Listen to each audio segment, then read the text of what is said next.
Welcome to another episode of One on One with Mitch Lafon, a triple header of metal coming at you on this episode. First up, from Denner Shermann, it is Hank Shermann. The new album is Masters of Evil. We talk about that and Mercyful Fate, King Diamond, and everything he has done in his career.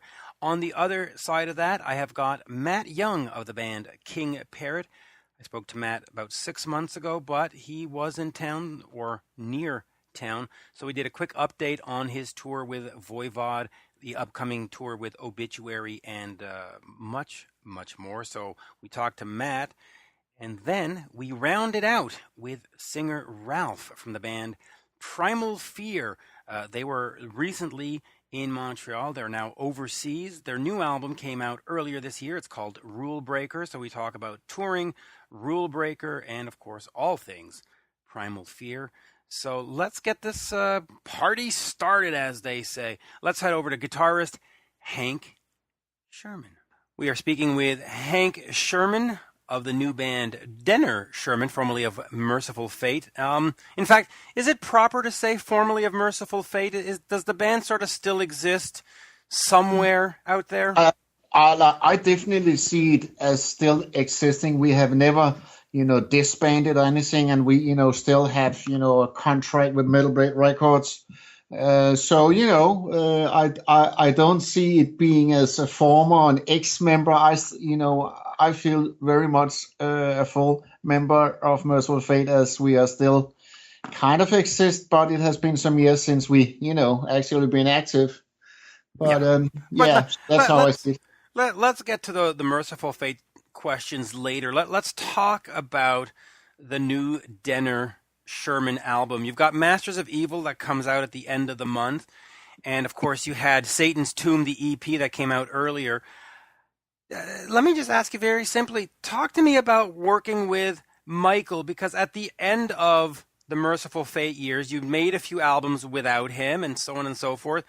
What does he mean for you to have that sort of dual guitar attack and writing with him and just being in a room with him? Yeah, me and Michael go back to, I would say, the autumn of 1979, where I met him first time, and he became a member of the band called Brats. He joined, we wanted another guitar player, so instantly we were, becoming good friends, and his signature guitar playing style was really like complementing my style that were more aggressive and more anarchistic kind of at that time. So all along we really were really good friends, and still to this day we talk every day, and that's also part of the chemistry. Also shines through the album recordings, and still also he has the melodic. Very flowing music style, guitar playing, and I have a more aggressive style, which covers all these areas within the genre. So in that way, we really complement each other really well.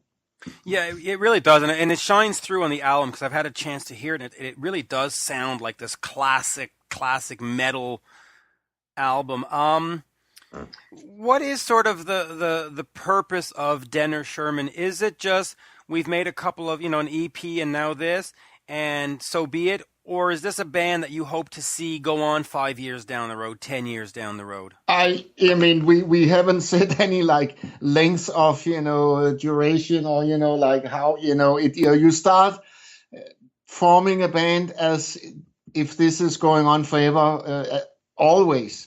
And so it was never meant as a project. I mean, we decided to create a band because we really like, wow, this is cool being, we played some Mercyful Fate, anniversary videos we did for the fans. And, in that process, we said, looked at each other, say, hey, Mike, I mean, shouldn't we, get back together and really do a band like with this music style, since that's how we started anyway.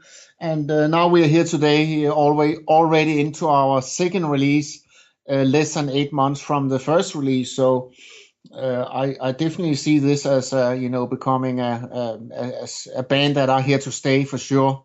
We still have other options with Metal Blade Records for more albums. So So that's our intention, to keep going. And, because at this time, an age in life, it's not about, suddenly create another band and then another band and then go back to, that gets too complicated and too waste of time at this point in life. With me and Michael, we are getting, in the mid 50s and all that. And so we really, really need to make some really clever decisions on how we want to, make the next 5-10 years as musicians. So that's really important for us to really do the right stuff. And, we really feel we have felt, I have chosen certainly the right direction with this Denner Shermann band. Yeah, it really does. Now, I've had a chance to look over on the website. I don't see any tour dates for now. Are there tour dates coming down the road? And if so, when? Actually, there's a few, dates listed, but I agree there's not like a full tour listed on the website. But, at this point, we have 2 festivals confirmed in July. Then we are working on a European tour in September, a US tour in October, and possibly a South American tour end of November. But that can, change from day to day. When the album is released, when the video is released next Monday, who knows what will happen. I mean, maybe we will have a lot of requests from around the world and here and there. So we might, change it around. Maybe we'll do US first, European afterwards. So, but all that is in the works. Our booking agents is working on it, sweeping the market, sweeping the clubs. We had to start, we are basically starting from scratch. We're a new band. We might have a lot of history, but still, we're a new band that have to build from ground up, and that's what we are, doing right now. Well, okay, well, so talk to me about that history, and how do you use the history to your advantage? Because you want to get out there with the new songs, and you want to establish that, and that, hey, here we are, this new band. But if I show up at a show and you don't have a Mercyful Fate song in there, I might be a little bit upset. So how do you balance?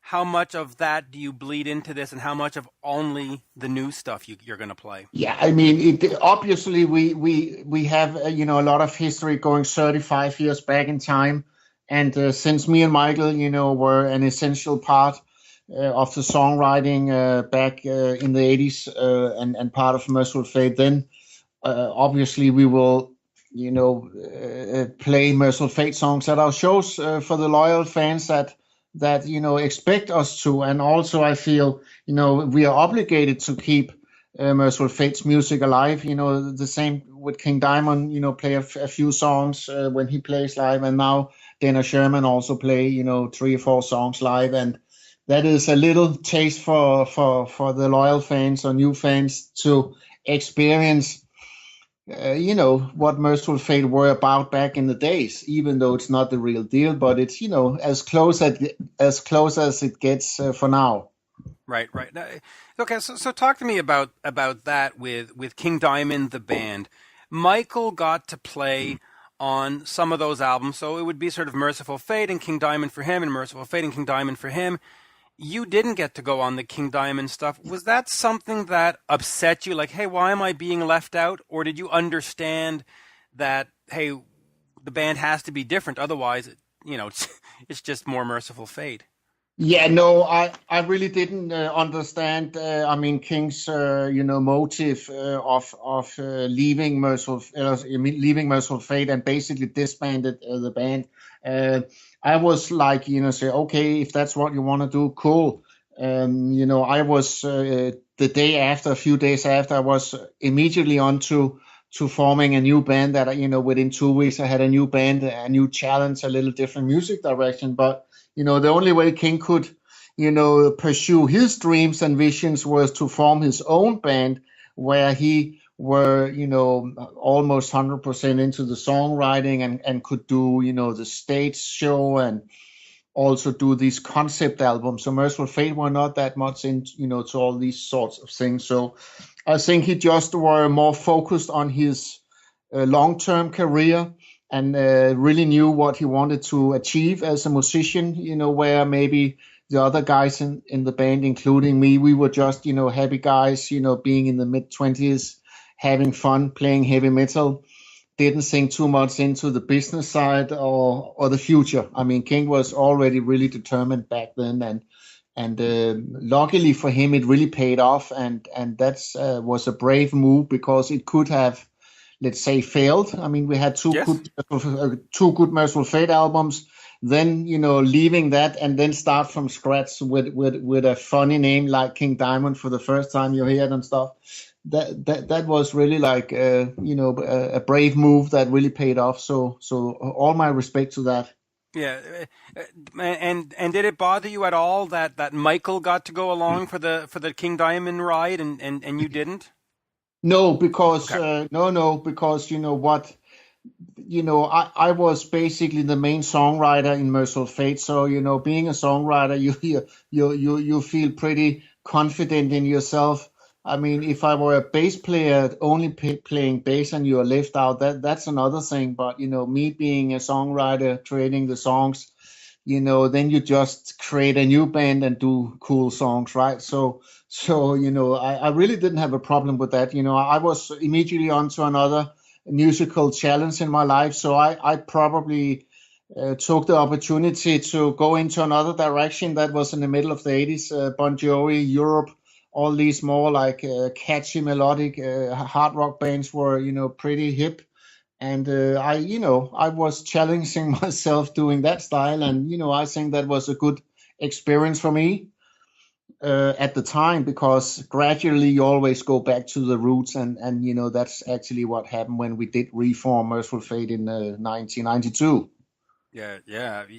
And then, of course, we finished it off in 2009. In fact, I'll ask one more Mercyful Fate question. You got to play with Metallica in, what was it, 2009, I guess it was? That was No, not 2009. That's wrong. 1999. We were Mercyful Fate was on tour with Mercyful, No. But Metallica. I'm talking about their 30th anniversary show. Yeah, that was 2014. Yeah. 2014, I think it was, right? I think that was the thing. And where we, all the guys except Kim Ross, the drummer, obviously because Lars was going to play the drums, and flew to San Francisco, and that was the first time in maybe 25 years since Mercyful Fate, the original members were on the same stage. So that was like a cool moment for us, for the fans, and I'm sure Metallica had a lot of fun there as well. Yeah, that was really great. Volbeat, another Danish band. You got to be their guitarist for a couple of years, at least on tour. Talk to me about joining that band. And, sonically, they're sort of considered to be more of a new metal, if that means anything. What was that experience like? Yeah, first I got a call from Michael, the singer of Volbeat and the leader of Volbeat, and say, hey, I have a question. How do you feel about going on tour with us, being the live guitar player, for this Gigan tour with Megadeth and Lacuna Coil and others, and I was so totally surprised because I didn't see myself in Volbeat at the time. So Michael, give me a week and I will call you back. So I had to take a week to really think, because at that time I was really thinking on what to do with my musical career, and suddenly this offer came to me. And then I only needed a few days to think about it. Say, hey, God, Hank, I talk to speaking to myself. This is a great opportunity for you. Get out there, get out and get the good life on the road, and get in shape with the guitar and all that. So I called him back and say, Michael, I'm of course going to do it. And then that happens.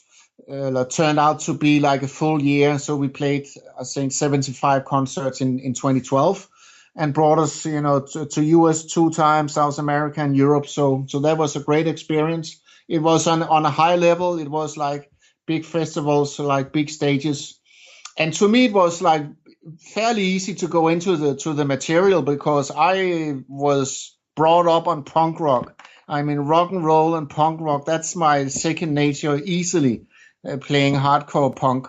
That's how I started. So, and they have a lot of kind of pop punkies kind of, tendencies and parts in the songs. And the others parts is like more rock and roll based. Everyone playing guitar starts some kind of with rock and roll, and so and then they have the more hardcore Slayer type heavy metal. So all these things combined were fitted perfectly to my style anyway. And so I learned those 23 songs and went on tour with Volbeat in 2012. So yeah. And that was as a hired guitar player. So that was the first time in my life that I was not, let's say, the songwriter of the band or the main guitar player. So, being like a hired guitar player was a little weird because, you're part of the band, but on the other hand, you're not part of the band. So I had to get used to that within, the first couple of weeks, to find your place on the tour and in the band and within the everything. So right. But I have a lot of experience touring with other big bands and with Mercyful Fate back in the day. So that helped me a lot for sure. Sorry, so you got to just find where the small dressing room is and just get it going. No, jokes aside though, why did that relationship not last? I mean, was it just really like, listen, we're going to hire you for 1 year, thank you very much? Or was there so there was no falling out, there was no. So that was already before before going on board. That was like, I was going to be a hired musician for a set time frame. So that was already known for both parties. So I knew that, and when the tour was over and we say thanks, that was a great experience, guys. I hope that that I brought a little into the Volbeat family and the music, and apparently on the concerts and tours, people seem to be pretty happy. Since I'm bringing probably more raw sound than the previous guitar player, a little more metal, a little more signature sound, a little more tighter sound to the sound picture at that time. So I think that really contributed. I would believe myself. So yeah, I think. But and then after that, I was kind of in a vacuum because then suddenly I was again, unemployment musician. Say, okay, what to do now? And slowly. That ended up with me and Michael getting back together for the anniversary videos of Mercyful Fate that we wanted to do for the fans. And then we were right back on the track. And, you can always say, oh, Michael, maybe we should have done this 5 years ago. But, for some reason, things happen, at the time they happen. And now this has happened to me and Michael. And, now we're already into the second album. So things are going really, smooth and perfect. Yeah, they really are. And I do want to ask you about Melissa and Don't Break the Oath. But first, if I can, I want to ask you about Dead Again, because that's the first Fate album that doesn't include Michael on it. What was that like? Because, I mean, you're in a band now, Denner and Shermann. And we talked about the dual attack and all that. What was it like with that album, not having your partner in there, not having that guy who complements the sound, and you vice versa complement his sound? Was that a strange experience? Yeah, of course. Like Michael pre-warned us that, due to family situation, he decided to, retire kind of, from Mercyful Fate. He had a son, he had a wife, he had a business at home. So that was enough for him.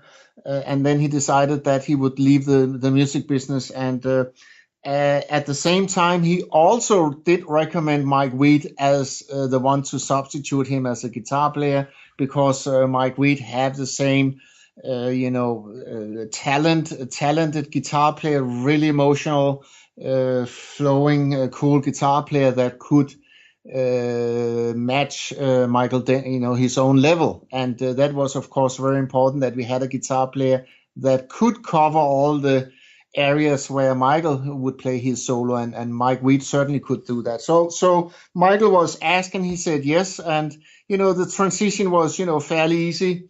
Michael is a low-key guy, really cool, nice guy, and he's a phenomenal guitar player.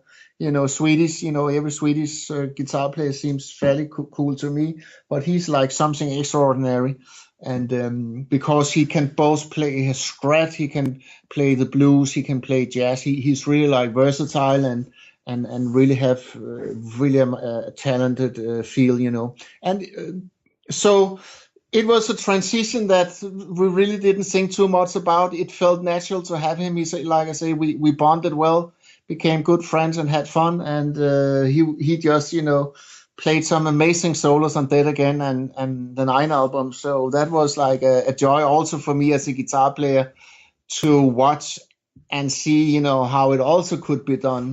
That's always interesting. So, and also we shared the same interest in guitar equipment. We are into the old Marshall amps and Stratocasters and stuff like that. So that was that was a nice detail as well.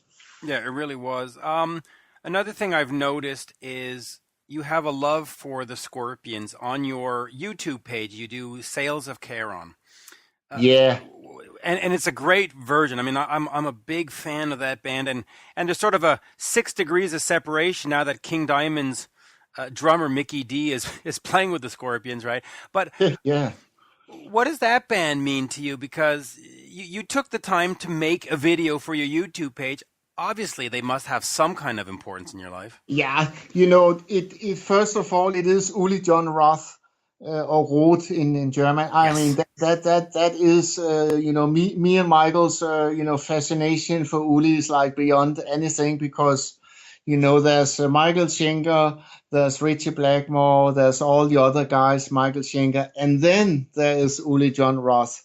I mean, he's just so above them all, and he's really, really tasteful. He's really, really original in his solos, and I have never heard him done like a just jammed, boring solo. He's really, really thinking about what he's playing, and especially on Virgin Killer, does some amazing solos. And when Taken by Force came out in '78, I think it was, every guitar player in the world were mesmerized by Sales of Charon. Say, wow. Damn it, and so I have been practicing for that solo. My technical abilities was certainly not to that level, but I have been practicing and trying to figure out how to play it for maybe the past 20 years. And it's amazing. And, just having fun myself. And then it's when the Volbeat tour was over, I think that was when I kind of started to do stuff like that, trying to tell to myself, okay, you're a good enough guitar player, maybe go have some fun trying to imitate or perform one of Uli's most favorite solos. So that's what I spent a week on, and that was of course a big task, because there's some technical points in scales and stuff but for me, having rehearsed it basically for 20 years, it's like a nice thing to release it on your own on YouTube, and that's over and done. Now I don't have to think about that. And right. But Uli John Roth, I mean, he's number one for me. Of course, you have Jimi Hendrix. That's another, like in the 60s, and but Uli is just phenomenal, and me and Michael had actually a chance to meet him 6 months ago for the first time in our life.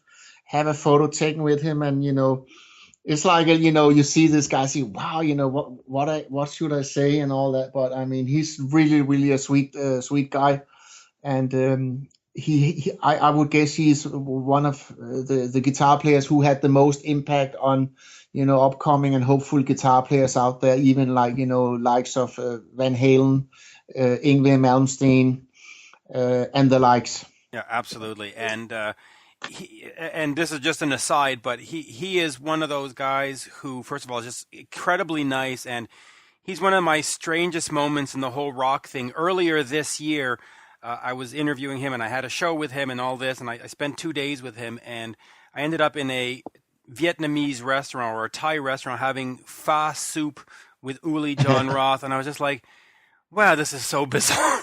Here I am all these years later, and I'm having soup with Yeah, the Uli John Roth. It's an interesting world I live in sometimes. yeah, that is a little, I mean, one thing is like you're a big fan and you're really like, fascinated about the human being creating those fantastic solos with the sound, and back in the 70s, and suddenly you meet the guy and he's down to earth. He's become a little older, and so are we. So it is like that is like something that certainly I will remember.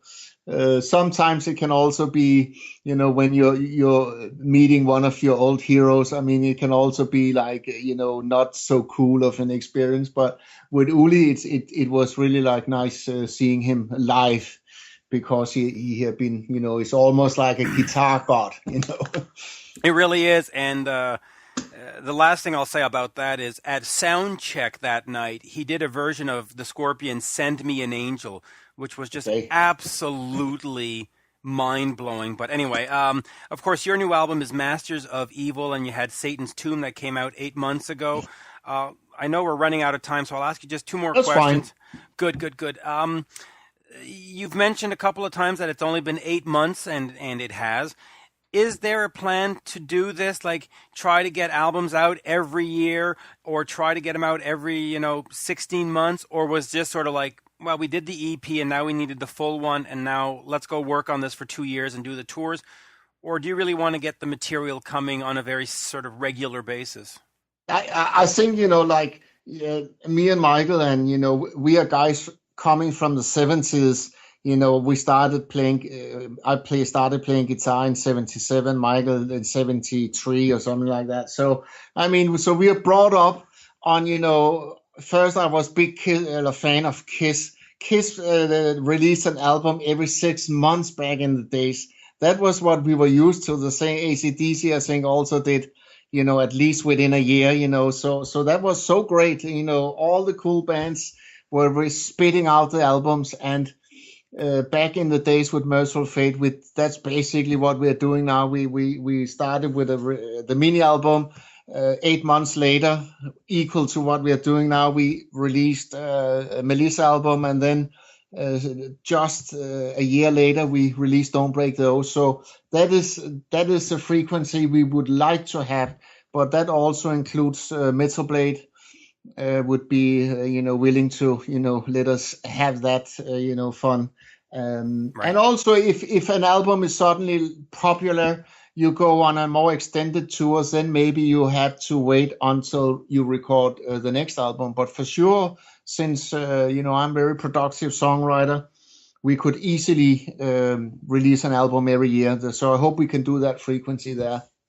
Yeah, and I got to say, back in the early 70s, when every 6 months you had a new Kiss and a new Aerosmith and a new Cheap Trick, and the good old days. Yeah. So let me finish on this then, because you mentioned Melissa, which is now 33 years old, and you mentioned Don't Break the Oath, which is now 32 years old. Yeah, my goodness. Yeah, well, exactly. Oh my goodness, right? I mean, those albums were part of our lives growing up, and it's hard to think that it's been 30 plus years.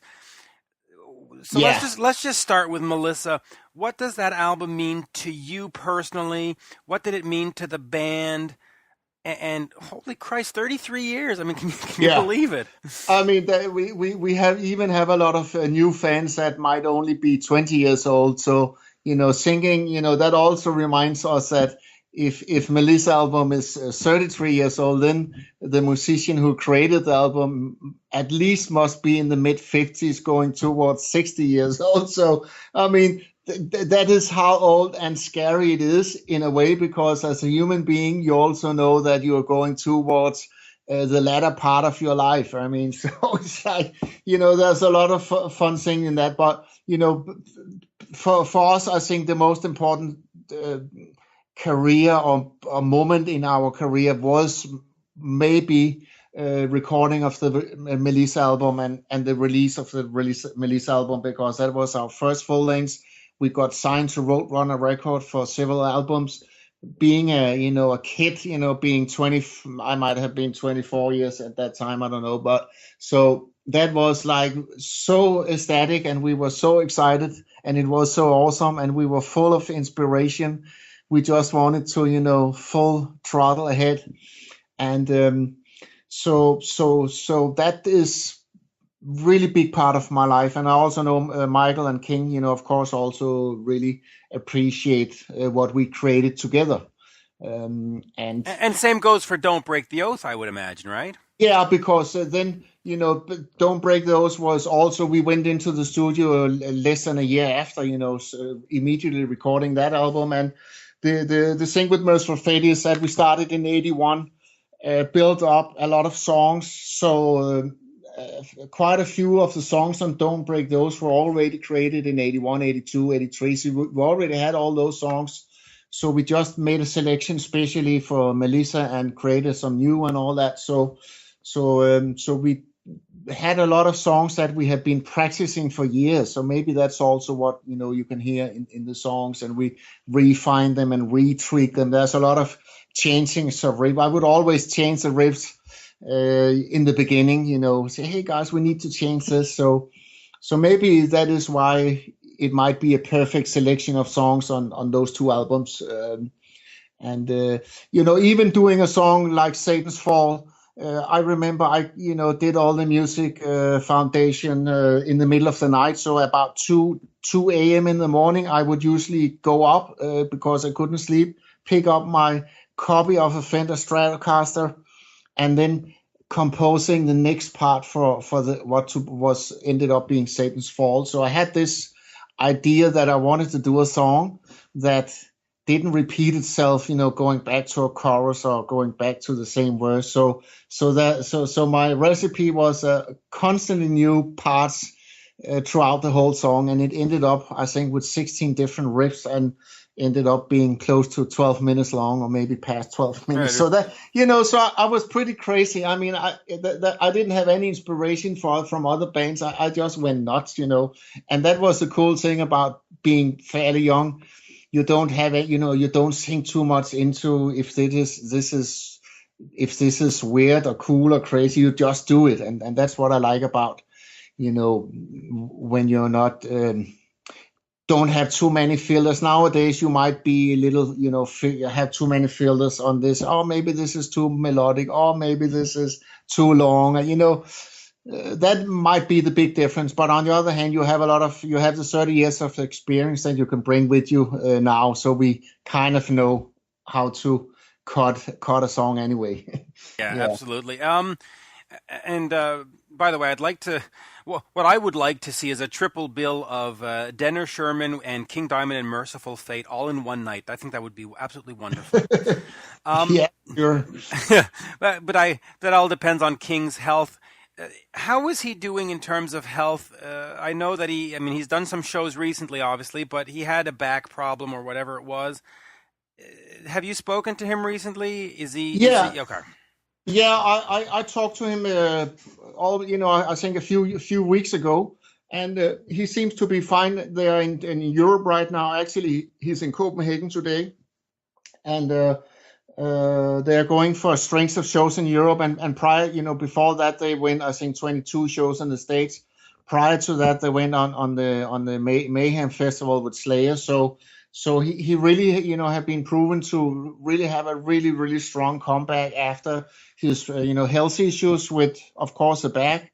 That was the beginning of it all. And then suddenly he had to have a triple bypass, which is, of course, a serious operation.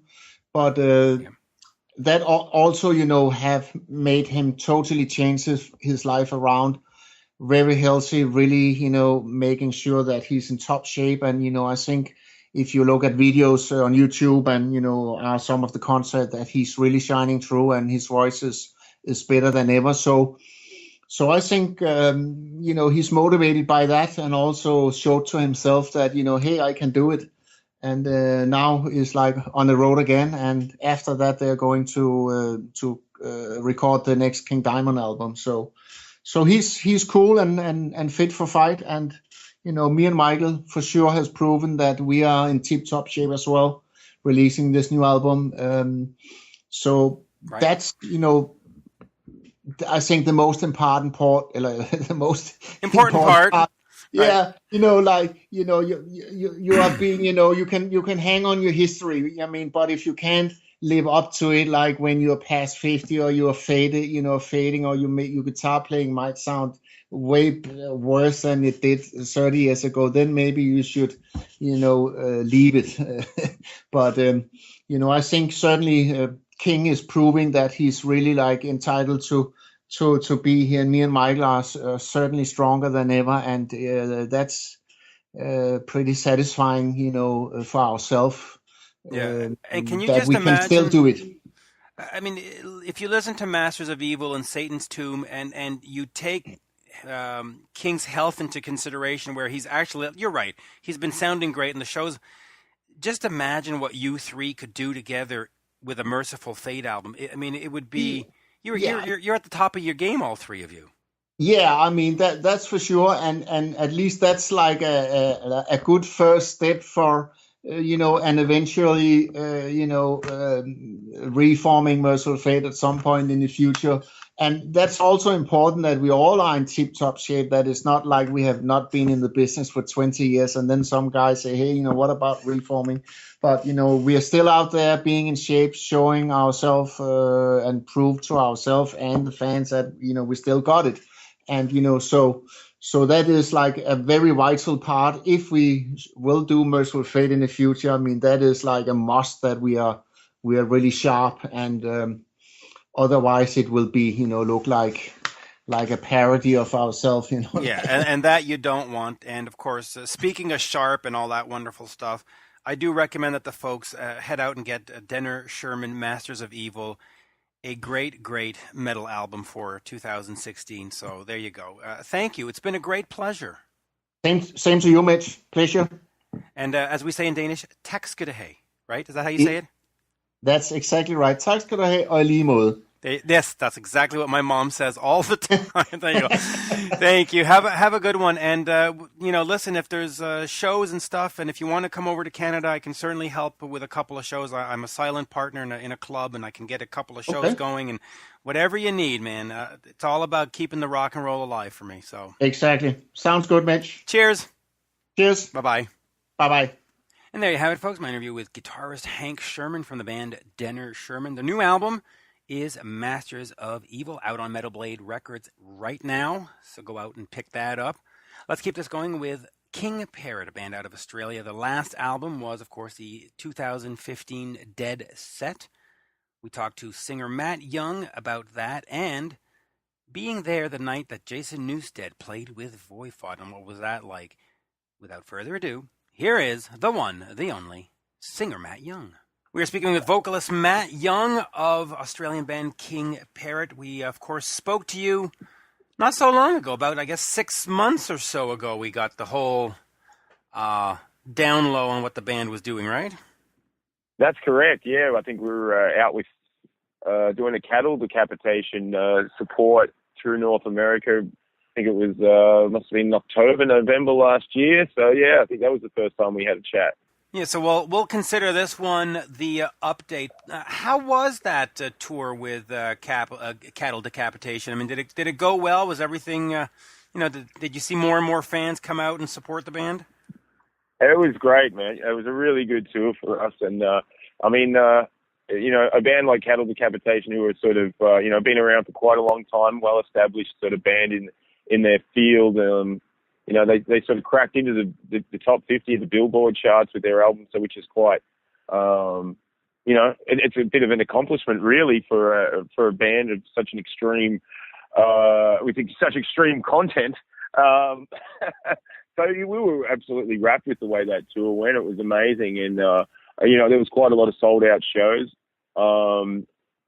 Club shows, of course, but it was a really well attended tour, and I certainly think it really helped us in terms of exposure, to a broader sort of extreme metal audience. So yeah, it was a really good one for us. Yeah. So talk about the exposure, because you're obviously from Australia. Now you're back in North America. Is this the market that you really want to try to work, or is it sort of like you just go where the tours are? Well, I guess for us, there's sort of the three main markets for us, which is obviously at home in Australia, where we have a really good following, and North America being, probably the biggest music market in the world. So it makes a lot of sense for us to be here. And then of course there's Europe. So, we sort of, decided to come to North America, initially, because we got an invitation to play down at South by Southwest. So, being here makes a lot of sense for us. And, I think we're just sort of doing our 8th North American tour now in the space of, 2.5 years. So, it's been really good to us, and we've been given a lot of great opportunities. And, we really feel like we're building something here. So, and now we've sort of obviously been given. We recently did a tour in Europe with Soulfly, and we did one last year as well with Weed Eater. So, we're getting the opportunity to go there more and more as well, which is great. So it sort of opens up that sort of it becomes a global thing for us now, which is the goal, really. We want to tour as much as we can and hit as many different places as we can. And for us, those three are the main ones. Yeah.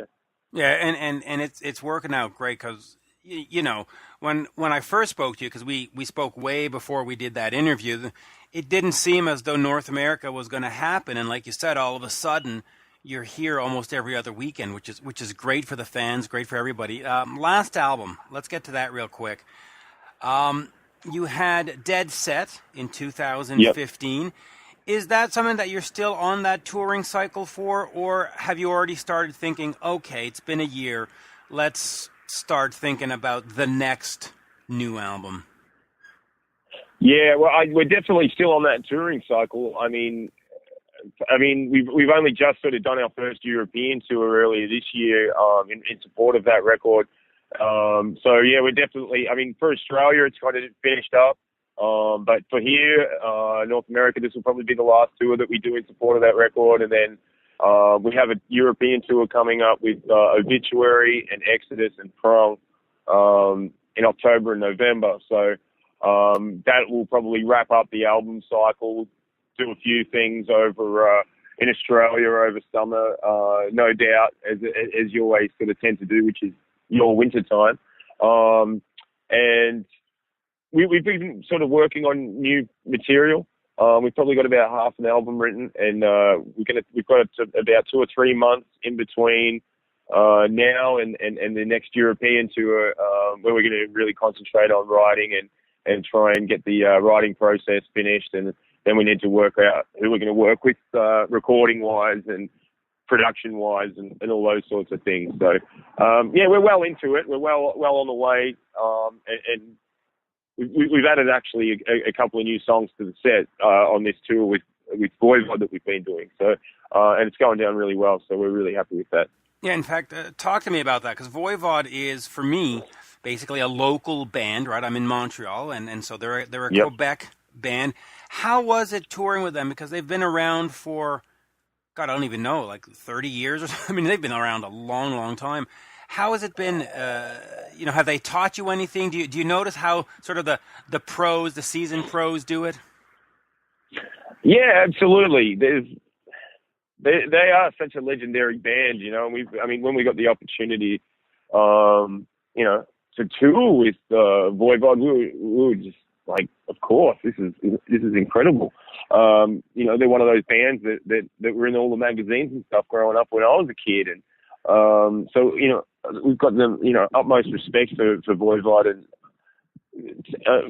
there's so much to their music that a lot of people, it sort of just goes over their head. But when you get the opportunity to see them play live every night for the last month, as we have, they're quite an incredible band. They're very unique. They do their own thing. There's no sort of it's really hard to draw any comparisons from VoiVod to any other band.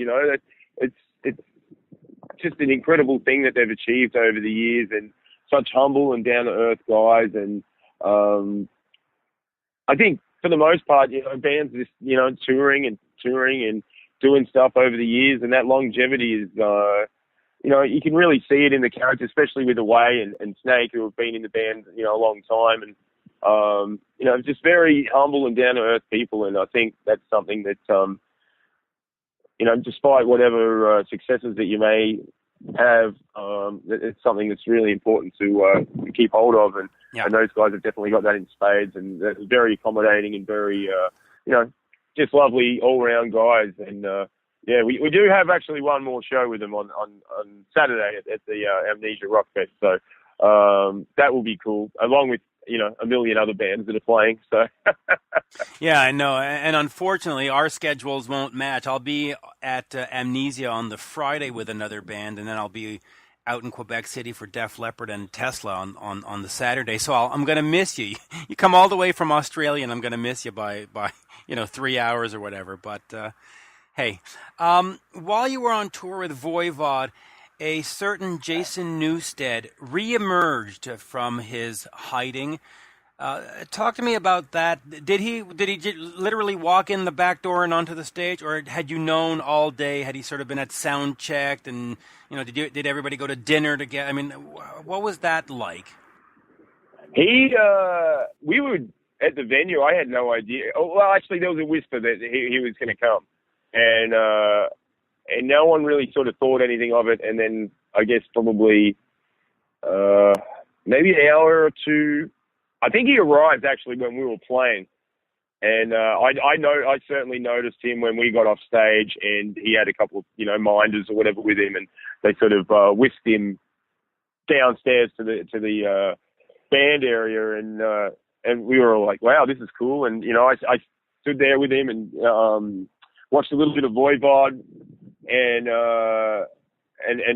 Jello Biafra was there as well, which was really cool, and he's got a sort of long association with VoiVod too. So it was a really great night, and you could really see the passion in Jason Newstead when he got up there to play. He was really sort of excited, and he really gave it his all, even though it was just for the one song I think he did. But he really gave it his all, and it seemed like he'd missed being up there, and it was definitely cool to see, and it sort of bring a different energy to the show, that's for sure.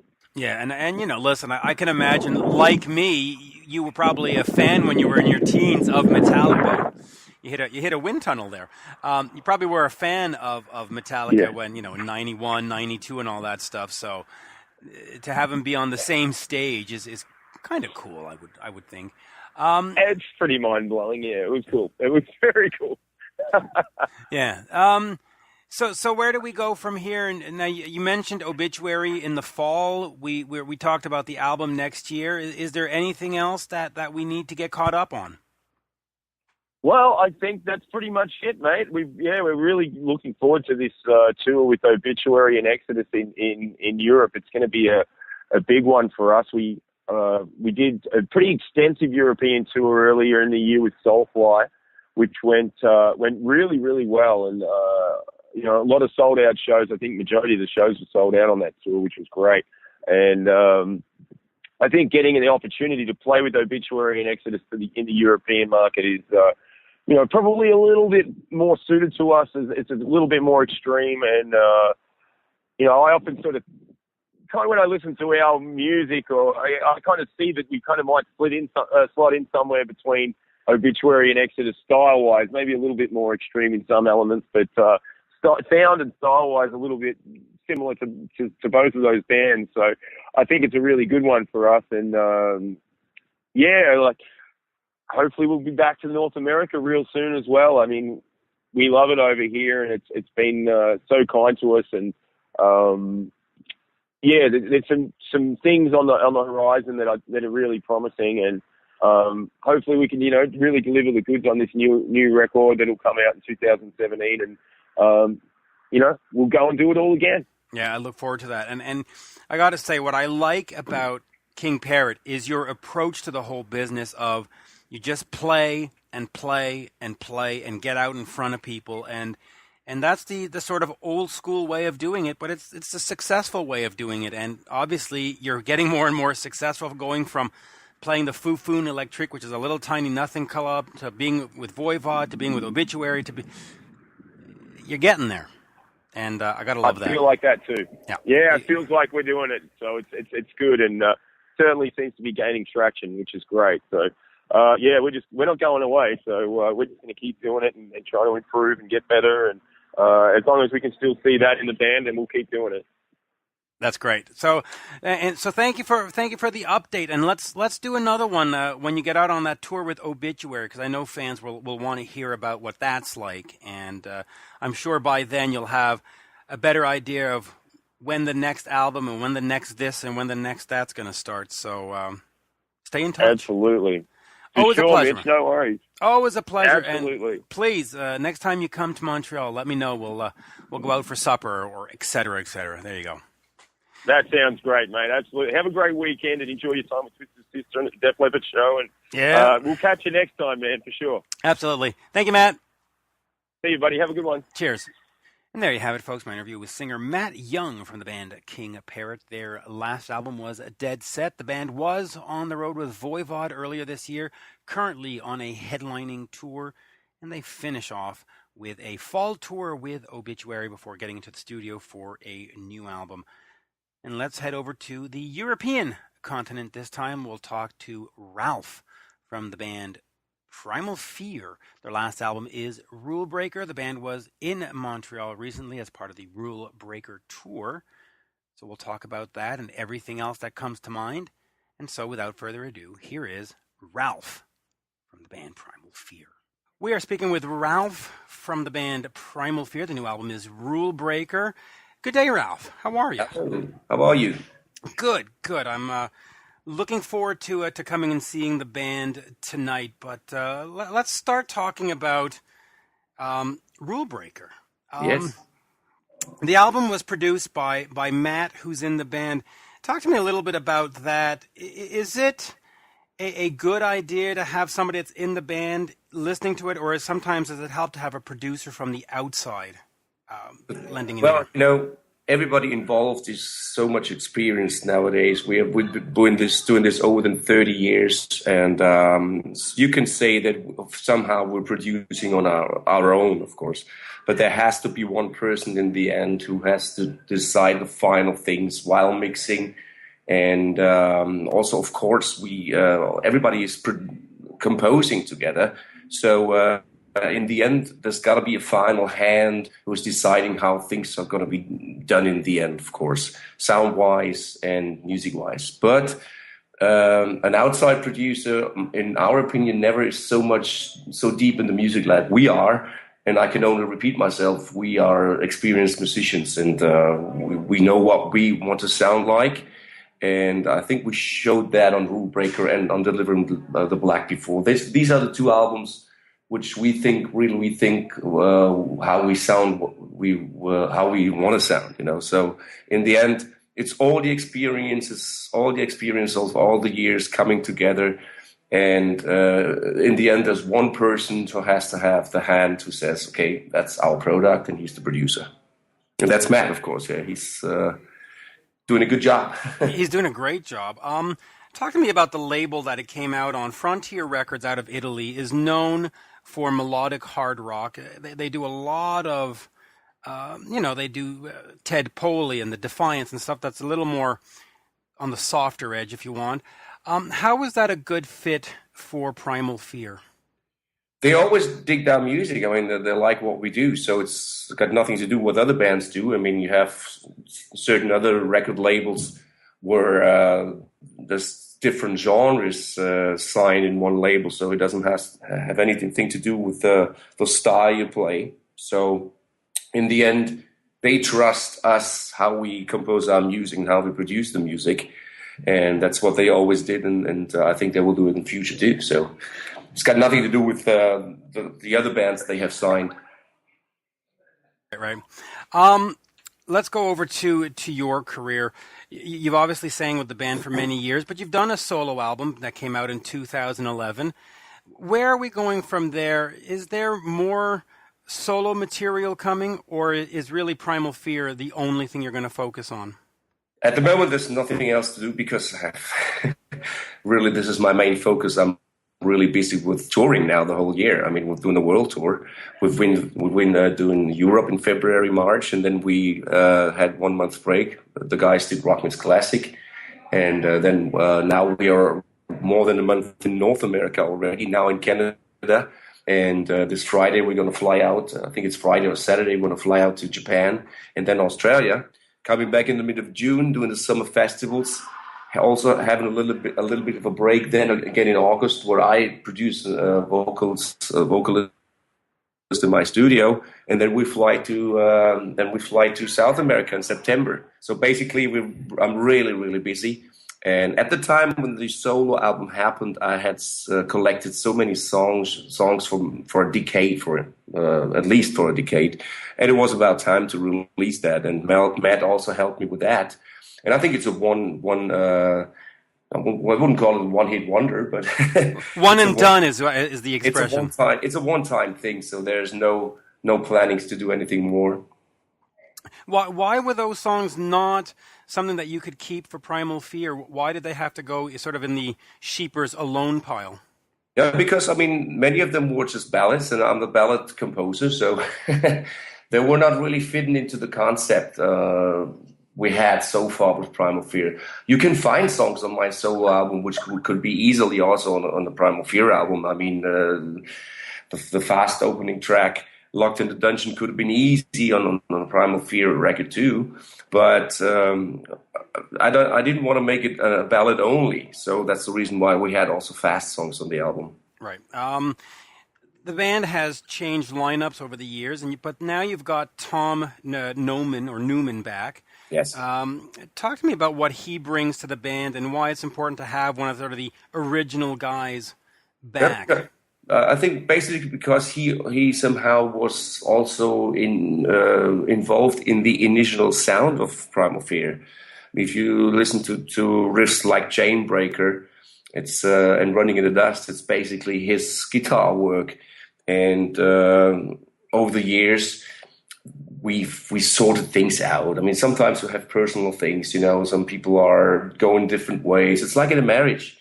And you come back and sit back and talk and you get along with each other again. And now everything's fine. So we thought it's a good thing to bring him back, especially now that Magnus has no time to go with us because he's so busy with his family, having 3 kids. And that's the reason why we always said, let's ask Tom again if he wants to join back. And he did. So in the end, that was the smartest decision to do because he's really a fixed member again. And we get along pretty well. Yeah, and of course he adds greatly to the sound. I've been watching some of the videos on YouTube, and it sounds great. Gamma Ray, the band that you were with at the beginning. Yeah. You left. Some disagreements going on. Why at that point was Gamma Ray no longer the right venture for you? I wouldn't say I left. Okay. It was a two-side story. I mean, there's always two sides of each story. And the guys wanted me to move to Hamburg at that time because the time was not so far as it is now with internet. We couldn't swap files. We couldn't compose like we do nowadays. So you can live in different countries and still compose songs together on Skype and so forth and swapping files on the internet. That couldn't happen at the beginning of the 90s. It was too early. So the guys wanted me to move. And I said I can't because I have still a job and I need to earn money, of course. And the money was not enough to move to Hamburg. And then parallel to that, I did my application for Judas Priest and I told them that I did it. And of course, it was somehow maybe a sign of a lack of trust or whatever. But in the end, different parameters came together. I mean, Dirk started to sing his own songs on an album. Kai sang his songs on an album, of course. And then I thought maybe it's better to go separate ways. And it all happened at one night where they just said whether you move or we call it a day. And I for me, that was a pretty hard thing to do, just setting somehow, I don't know how the German expression is putting the gun onto my head and saying whether you come or not. But as I said, there were different parameters. In the end, also this, we sorted everything out, so now we're still friends. It's all good now. So the whole development of each and every band, even if it's Gamma Ray or Judas Priest and Primal Fear now, I mean, without all this, what happened, there wouldn't be any Primal Fear, so we're all happy. Yeah, and of course the band is doing great by itself. I did want to talk to you about that Judas Priest experience. How far into it did you get? I mean, you submitted a demo tape or, a reel. Did they call you back? Did you actually go to, Judas Priest headquarters and have a sit-down chat with them? No. Never happened. So I always send in tapes. I did. I sent the Gamma Ray Live DVD from Japan, heading for the East. I sent in my albums I did with Gamma Ray. I sent in some demo tapes, and they liked it. So I got a letter back from the management, never from any musician. So, and I was waiting to be invited 2.5 years, and nothing happened because also at that time Glenn Tipton did his solo album. And I always had the feeling they're not really convinced, or I don't know what the problem was. Maybe I'm German or whatever. They denied afterwards because I met them now many years ago. I met Rob, I met Glenn and KK and all the other guys. They're all nice people. So in the end, everything is sorted out and everything's fine and everybody's doing well. And I think they were waiting for the right guy, maybe from America or England. So and that's what happened with Tim. And he's a fantastic vocalist and he absolutely fit in Judas Priest. So that was also fine for me in the end. At the time, it was a big disappointment, of course. And I wanted to quit to make music. And then I sat together with Matt. I knew him for many years from the same town. We live in the same town. We never came together music-wise. And then we sat together and said, hey, come on, Ralf, you cannot sit around and do nothing. Let's compose some songs. And that's what we did. We composed 4 songs. And I had a guy waiting from JVC Japan, waiting for my material anyway, send it in, and immediately had a record contract. And then the labels in Europe started to fight to get us, and that's only a good position, Yeah, it's a great position. Why do you think you would have been a good fit for Judas Priest? I never thought about it that way. I just sent in my tape and thought maybe nothing's coming back. And all of a sudden they liked it, so I was really happy about that. And you never think about the next step. I only thought, I might sound similar like Rob. That's what they all say. It's a certain unique kind of belting at the high notes, so that's what I do as well. And why not sending in my stuff? And the next step would have been, if I wouldn't been picked, of course, the next step would have been fitting. Do I fit in those shoes of Rob? So I never thought about the next step, and it never happened. Yeah, and of course, Rob is one of my favorite interviews. He's always a pleasure. Now, of course, he's an amazing person. Oh, he's absolutely fantastic. You, of course, ended up with Tim Ripper Owens on the solo album that we had spoken about too, which must have been a sort of a thrill as well, because you got the two guys. We've met before many times on festivals, on gigs, and when we're on the stage and so forth. We're all a big family, and that's the whole competition is coming from the people from the outside, from jealous fans or whatever. I don't know who he's sounding better than him, and he's much more better. He smokes him and whatever. That's bullshit. We're not talking about like each other like that. We respect each other, and that's the most important thing. Yeah, it really is a close family. Let me talk about your voice, because you do sing the high notes. I've gotten older, and of course my back hurts and my shoulders hurts, and this, right? What do you do to protect the voice? Because at some point, does it not start just getting lower, just by age? Do you do anything to protect it? Have you had a surgery? No, I never had a surgery. But what I do, I'm trying to take care of it. It's not easy because what I do is really, really hard-notch screaming, and it's fucking loud. So I really warm up properly 1 hour. So if I wouldn't warm up, it wouldn't work. I have good and bad days. I mean, but that was also when I was 25. It's not a matter of age so far. And knock on wood, it's still working. So I don't know what happens in 4 or 5 years, and I don't want to think about it. I'm just doing what I do, and if it's working, I'm happy. And if not, I'm not a machine, All right. What does the warm up consist of? I mean, is it just sort of vocal warm ups, or is it Absolutely. Like I drink hot tea? That's also hot water is also a parameter. There's so many parameters. There's parameters is good sleep, which I don't have so good on a tour anyway. In this tour bus, I can't sleep so well, and hot water. I have a nebulizer with me. Humid air is very important. Don't speak so much like I do now. All right, so let's start wrapping up soon. Okay, it's all right. I committed to it, and I'm doing it. So you're doing it. We're doing great. It's doing the exercises like I do with my students, for instance. Since I'm teaching on my own, I'm doing the exercises I tell them. So that helps me a lot too. Let me talk about Matt for a second. Of course, he produced the album. He plays with you guys, but he also has his own band, Cinder, and he also has Silent Force. At some point, or did you ever want him to just say, okay, Matt, let's just focus on Primal Fear. Let's just have this one vision, and let's not have all these other bands? Or does it not bother you? I never do this to a businessman. I mean, we're all businessmen. I also sing in different projects and stuff. I mean, I understand that for me as a vocalist, it's not healthy for my main band, Primal Fear, if I sing on too many projects. But it's a part of our business. I mean, we're self-employed musicians and we have to survive somehow. And he's just producing bands and playing a lot of music with the other bands. Sinner was there before Primal Fear, and I respect that he's still doing it. And he's not doing it as much as he used to do it before Primal Fear. There's a certain kind of misunderstanding. There's no more Silent Force. I think you mean it was Voodoo Circle. Right, but there was Silent Force too, but Voodoo Circle, yes. Yeah. He stopped that as well because it was basically way too much he does at the moment, and he's also just one human being. He understands his own business, and he knows what's good for him and whatnot.